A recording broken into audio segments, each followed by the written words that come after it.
आदरणीय धर्म प्रेमी सज्जनों, सादर नमस्ते। मैं जेठालाल विश्वकर्मा आप सभी का हार्दिक स्वागत करता हूँ। ये महाभारत का आदि पर्व का 20वां अध्याय है। महर्षि वैशंपायन जी कहते हैं, हे राजन जन्मेजय जी, पांडु जी के वीर पुत्रों को महान तेजस्वी और बल में बड़े चढ़े सुनकर महाराज धृतराज व्याकुल हो बड़ी चिंता में पड़ गए।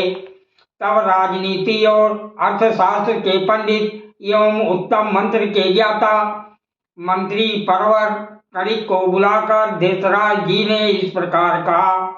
धृतराष्ट्र बोले, हे द्विजश्रेष्ठ, पांडवों की दिनों दिन उन्नति और सर्वत्र ख्याति हो रही है, अतः मैं उनसे डाह रखने लगा हूँ।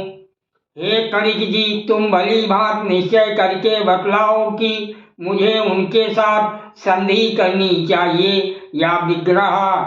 मैं तुम्हारी बात मानूंगा।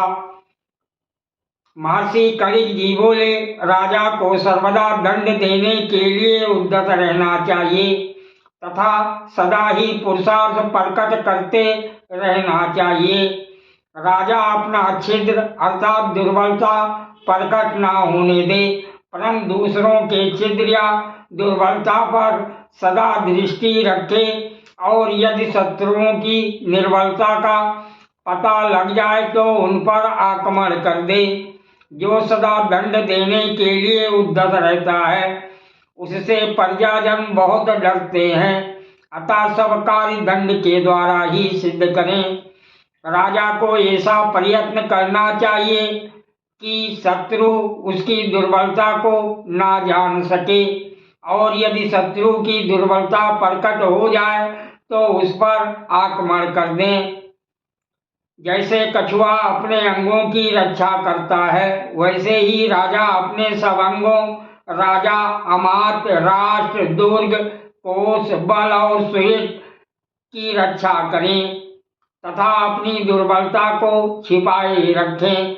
यदि कोई कार्य आरंभ कर दें तो उसे पूर्ण किए बिना कभी ना छोड़ें, क्योंकि शरीर में गड़ा हुआ कांटा यदि आधा टूटकर भीतर रह जाए तो वो बहुत दिनों तक मवाद देता रहता है। अपना अनिष्ट करने वाले शत्रुओं का वध कर दिया जाए, इसी की नीतिज्ञ पुरुष प्रशंसा करते हैं। अत्यंत पराक्रमी पुरुष को भी आपत्ति में पड़ा देख उसे सुगमता पूर्वक नष्ट कर दें। इसी प्रकार अच्छी प्रकार युद्ध करने वाला शत्रु है, उसे भी आपत्ति काल में ही अनायास मार भगाएं। आपत्ति के समय शत्रु का संहार अवश्य ही करें। उस समय उसके संबंध या सौहार्द आदि का विचार कदापि ना करें।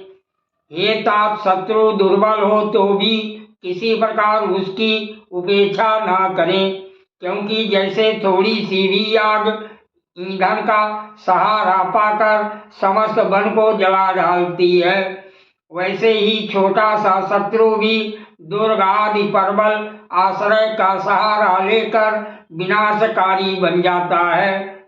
अंधा बनने का अवसर आने पर अंधा बन जाए, अर्थात अपने असामर्थ्य के समय शत्रु के दोषों को न देखें। उस समय सब ओर से धिक्कार और निंदा मिलने पर भी उसे अनसुनी कर दें, अर्थात उसकी ओर से कान बंद करके बहरा बन जाएं। ऐसे समय में अपने धनुष को तिनके के समान बना दें, अर्थात शत्रु की दृष्टि में सर्वथा दीनहीन एवं असमर्थ बन जाए, परंतु व्याध की भांति सोए, अर्थात जैसे व्याध झूठे ही नींद का बहाना करके सो जाता है और जब मृग आश्वस्त होकर उसके आसपास चलने लगते हैं तब उठकर उन्हें बाण से बींध देता है। इसी प्रकार शत्रु को मारने का अवसर देखते हुए ही अपने स्वरूप और मनोभाव को छिपाकर असमर्थों का सा व्यवहार करें। इस प्रकार कपटपूर्ण व्यवहार से बस में आए हुए शत्रु को साम आदि उपायों से विश्वास उत्पन्न करके मार डालें। ये मेरी शरण में आया है ऐसा सोचकर उसके प्रति दया नहीं दिखानी चाहिए। शत्रु को मार देने से ही राजा निर्भय हो सकता है। यदि शत्रु मारा ना गया तो उससे सदा ही भय बना रहता है। जो सहज शत्रु है उसको मुंह मांगी वस्तु देकर दान द्वारा विश्वास उत्पन्न करके मार डालें। इसी प्रकार जो पहले का अपकारी शत्रु हो तथा पीछे सेवक बन गया हो उसे भी जीवित ना छोड़ें। शत्रु के त्रिवर्ग, पंचवर्ग और सप्तवर्ग का सर्वथा नाश कर डालें। पहले तो सदा शत्रु पक्ष के मूल का ही उच्छेद कर डालें, तत्पश्चात उसके सहायकों और शत्रु पक्ष से संबंध रखने वाले सभी लोगों का संहार कर दें। यदि मूल आधार नष्ट हो जाए तो उसके आश्रय से जीवन धारण करने वाले सभी शत्रु स्वतः नष्ट हो जाते हैं। यदि वृक्ष की जड़ काट दी जाए तो उसकी शाखाएं कैसे रह सकती हैं। राजा सदा शत्रु की गतिविधि को जानने के लिए एकाग्र रहे, अपने राज्य के सभी अंगों को गुप्त रखे। हे राजन, सदा अपने शत्रुओं की दुर्बलता पर दृष्टि रखो और उनसे सदा सावधान रहो।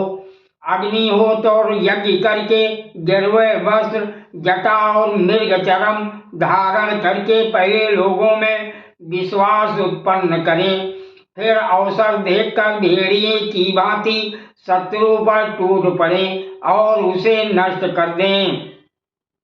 जब तक समय बदलकर अपने अनुकूल ना हो जाए तब तक शत्रु को कंधे पर बिठाकर ढोना पड़े तो ढोएं, परंतु जब अपने अनुकूल समय आ जाए तब उसे उसी प्रकार नष्ट कर दें जैसे घड़े को पत्थर पर पटक कर फोड़ डालते हैं। शत्रु बहुत दीनता पूर्वक वचन बोले तो भी उसे जीवित नहीं छोड़ना चाहिए, उस पर दया नहीं करनी चाहिए। अपकारी शत्रु को मार ही डालना चाहिए। साम अथवा दान तथा भेद एवं दंड सभी उपायों के द्वारा शत्रु को मार डाले या उसे मिटा दें। कायर को भय दिखाकर फोड़ ले, जो शूरवीर हो उसे हाथ जोड़कर बस में करें। लोभी को धन देकर तथा बराबर और निर्बल को पराक्रम से बस में करें। पुत्र, मित्र, भाई, पिता अथवा गुरु कोई भी क्यों ना हो, जो शत्रु के स्थान पर आए शत्रुवत व्यवहार करने लगे तो उसे ईश्वर चाहने वाला राजा अवश्य मार डाले। सौगंध खाकर, धन अथवा विष देकर या धोखे से भी शत्रु को मार डाले। किसी प्रकार भी उसकी उपेक्षा न करें। यदि गुरु भी अभिमान के वशीभूत होकर कर्तव्य और अकर्तव्य को ना जानता हो तथा कुमार्ग पर चलता हो तो उसे भी दंड देना उचित माना जाता है। मन में क्रोध भरा हो तो भी ऊपर से क्रोध शून्य बना रहें और मुस्कुराकर बातचीत करें। कभी क्रोध में आकर किसी दूसरे का तिरस्कार ना करें। हे भारत, शत्रु पर प्रहार करने से पूर्व और प्रहार करते समय भी उससे मीठे वचन ही बोले। शत्रु को मार कर भी उसके प्रति दया दिखाएं, उसके लिए शोक करें, रोएं तथा आंसू बहाएं। शत्रु को समझा बुझाकर, धर्म बताकर, धन देकर और सब व्यवहार करके आश्वासन दें। अपने प्रति उसके मन में विश्वास उत्पन्न करें। फिर समय आने पर ज्यों ही वो मार्ग से विचलित हो त्यों ही उस पर प्रहार कर दें। सादर प्रणाम। जय श्री कृष्ण।